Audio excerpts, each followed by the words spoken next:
Ham aldığı hadisimiz قال عليه الصلاة والسلام أتم الوضوء ويل للأعقاب من النار dedi. Taharatni tiyishli ravishda jintiklab olibsiz. Ni o'kinishsin u kishilarga jahannam o'tidan.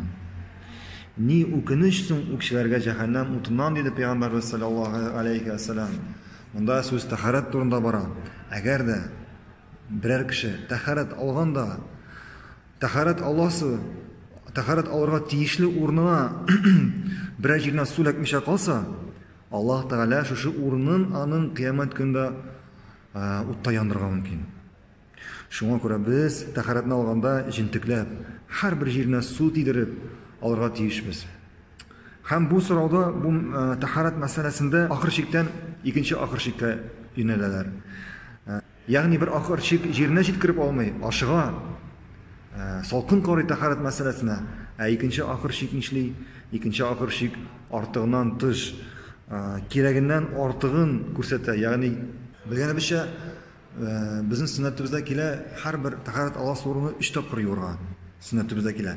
Agarda biror kishi 3 martabadan ortiq yuvar ekan, 4 martabami, 5 martaba, 6 martaba bu gunoh bo'lib yoziladi. Hatta bor shunday kishilar endi qamat aytadilar. Endi imon namoz o'qiy boshlaydi, u hamon taharat oladi. Uzoq o'tirib, nasadir ish qilishimda. Albatta bu endi ortiqchilik, ham bu bizning dinimizda yo'q. Biz eng durust taharatni olgan nishik bo'lar. Nishik bizning payg'ambarimiz sollallohu alayhi vasallam oldi. Nishik u taharatni oldi, ham biz da shunday olamiz. U 3 topqir yuvdi ekan, biz da 3 topqir yuvamiz. Shunga ko'ra endi borliq ibodat masalasida bizning 2 shart bor. Kishi ibodat qilsa, nindigina ibodat ishlamasin. Alloh taolo aning ibodatini qabul qilsin uchun u ibodatdan 2 shartga to'g'ri ketirga tegish. Birinchisi aning ixlos, ikkinchisi mutabaa.